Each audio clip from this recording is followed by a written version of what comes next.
이혼한 후 딸을 홀로 양육하며 지내던 50대 남성. 딸이 대학생이 된 후 혼자만의 시간이 늘어나자 외로움과 우울증으로 힘들어하던 중 한 여성을 알게 됐는데요. 미모도 뛰어나고 번듯한 직업에 무엇보다 다정다감하고 섬세한 면모에 호감이 생겼다고 합니다. 두 사람은 서로 연락을 주고받으며 즐거운 시간을 보냈지만 행복은 그리 오래가지 못했습니다. 오늘 사연의 주인공이 여성을 고소한 건데요. 도대체 두 사람 사이에 무슨 일이 벌어진 걸까요? 자, 이번 사건 역시도 제보해 주신 사연입니다. 자, 늦사랑이 찾아왔다고 믿었는데 시체말로 뒤통수를 맞은 사건이죠.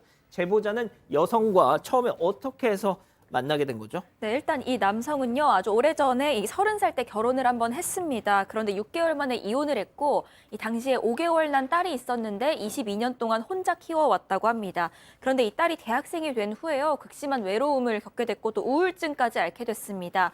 그러다가 이 재혼과 결혼을 위한 소개 어플이 있다, 이런 걸 알게 돼서 가입을 했고요. 거기서 활동하던 중에 지난 7월 말쯤에 한 여성으로부터 대화 신청이 와서 연락을 주고받게 됐다고 합니다. 자, 이후에 서로 대화를 하면서 만남을 이어간 건가 봐요. 그렇죠. 문자가 왔어요. 조건도 계산도 없이 한 남자 한 여자라도 만나고 갖고 또 재혼 상대를 만나고 싶다. 이런 문자가 보내고 왔었고요. 첫 대화가 좀 있던 이후에 명함이 왔다고 합니다. 명함에는 이름도 있고요. 불교신문자 편지국장이라는 직책 같은 것도 적혀 있었고 어허. 나중에는 또 우리 부부로 살까요라는 문자도 좀 왔고 또 내 마음을 훔쳐갔다. 몸이 부르르 떨린다. 이런 얘기도 왔고 급기야는 이제 어머니를 챙겨주는 음식 같은 거 드리겠습니다라고 하면서 적극적으로 표현을 했던 걸로 보입니다. 자, 그런데 여기서 또 이 여성이 뜻밖의 요구를 합니다. 체크포인트 짚어보죠. 신과 함께. 이게 어떤 얘기인지 제보자의 얘기를 직접 들어보시죠. 8월 초순에 자기가 신내림을 받고자 하는데 연예인 이런 사람도 자기 신통력을 알아보고 자기를 좋아한다. 그래서 신내림을 받고자 하는데 지금 돈을 여러 사람들이 모으고 있는데 모자라서 애태우고 있다. 자, 소장님. 어떻게 들으셨습니까? 네, 연예인들까지 본인을 신적으로 신내림을 받아야 되는 재능이 있다. 그러니까 이제 꼭 신내림을 받아야 된다라는 얘기를 했잖아요. 근데 사실, 네, 그것은 나중에 결과를 보면 핑계에 지나지 않는 이야기입니다. 결국 이제 돈을 뜯어내려고 하는 이야기였던 거죠. 제보자께서 얘기하시는 것이 맨 처음에는 그냥 돈을 좀 달라라는 얘기를 한 게 아니고 돈을 좀 꾸어줄 수밖에 없게 계속해서 신내림 얘기를 하는 겁니다. 내가 진짜 지금 이거를 받지 않으면 사업을 시작할 수가 없으니까 내가 나중에 이제 잘 사업이 되면 무속인으로서 사업이 잘 되면 갚을 수 있다라고 얘기를 하고 내가 몇백이라도 끌어모아야 돼서 여기저기 돈을 알아보고 있다 보니까 너무 몸살이 난다. 돈 때문에 너무 아프다.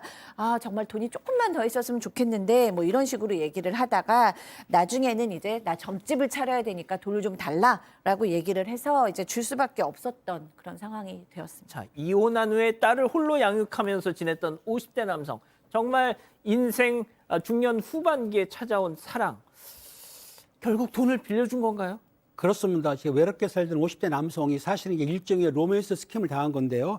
그 여성에게 돈을 보내기 위해서 보험사라든가 대부업자로부터 돈을 차용을 했습니다. 그래가지고 지난해 8월 17일부터 17일날 100만 원을 보냈습니다. 그리고 8월 26일까지 약 6회에 걸쳐가지고 1,500만 원 상당의 돈을 계속 보냈습니다. 보내고 나서는 보낼 때도 본인의 사진을 이제 보내준 것 같아요. 내가 이렇게 보내니까 이해해달라고 보냈는데 결과는 참담했던 거죠. 자, 여성의 이 돈 요구는 이 1,500만 원으로 끝나지 않았습니다.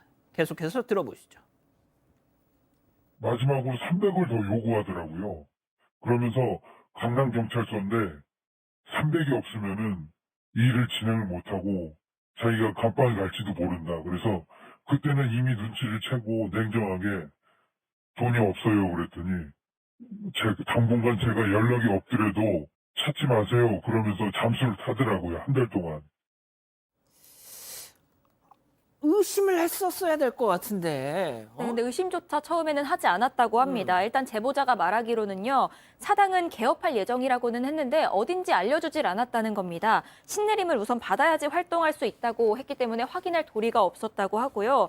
또 처음에는 도움을 크게 못 주는 게 미안하기만 했다고 합니다. 그런데 그 이후에도 계속 빌려달라고 하니까 너무 미안하고 도와주고 싶은 마음이 들어서 결국 돈을 빌려주게 됐는데 그 이후에 연락이 되지 않아서 그때부터 의심이 시작이 됐다고 합니다. 사실 그동안에는요, 이것저것 물으면 뭔가 의심하는구나, 신뢰를 못하는구나 이런 느낌을 줄까 봐 별 말도 안 했다고 하는데 연락이 끊기고 나니까 그제서야 뭔가 잘못됐다는 생각이 들어서 이 여자가 보낸 명함이 있었잖아요. 이 명함에 불교신문사 편집국장이라고 적혀 있었는데 그 신문사를 확인해 봤는데 홈페이지조차 없었다는 겁니다. 당연히 이 여성이 기자로 활동한 이력도 없었습니다. 자, 팀장님, 결국 이 제보자는 이 여성을 고소를 했겠죠? 그렇습니다. 2021년 가을경부터 내가 경제 사정이 어려우니까 보내준 돈들을 갚아달라고 계속 재촉했는데도 불구하고 갚질 않으니까 올 12월경에 여성을 사기 혐의로 고소한 상태이기 때문에 앞으로 이제 소송을 두고 봐야 될 것 같습니다.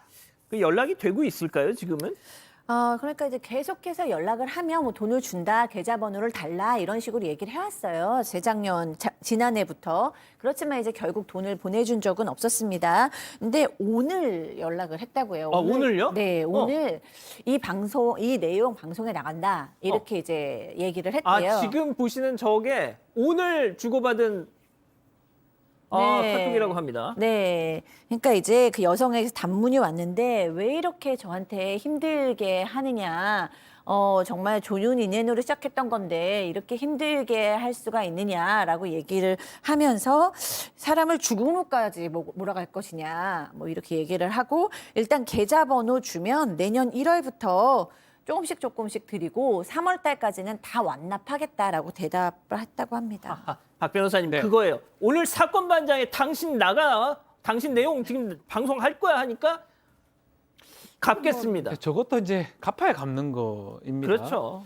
돈이 와야 갚는 거지 뭐. 사기 사건들을 보면 이 가해자들은 습관적으로 갚을 수 있다라고 해서 계속적으로 변제 시기를 늦추는 경우가 많고요. 이런 경우는 이제 단순 민사 채무 불이행이냐 아니면 사기 사건이냐는 처음부터 변제 의사라든지 변제 능력이 있었냐 없었냐 부분을 봅니다. 지금 상당한 오랜 기간 동안 빌렸는데 갚지 않을 또 뭐 말도 안 되는 핑계를 대고 돈을 지금 받아오고 안 주고 있는 상황이거든요. 사기죄가 성립할 여지가 높고요. 지금 앞으로 만약에 저 사람이 지금 약속하는 걸 지키지 않는다면 민사 말고라도 형사로서 아마 처벌이나 이 부분 때문에 그래도 이제 갚으려고 하지 않을까 생각은 듭니다. 지금 우리 가족 여러분들도 이구동성으로 뭐 갚을게요 저런 말 믿지 말라는 겁니다. 예, 돈이 들어와야 알 수 있다는 거죠. 자, 오늘 사건 이렇게 정리하고요. 아직 안 끝났습니다. 이거 눌러주세요.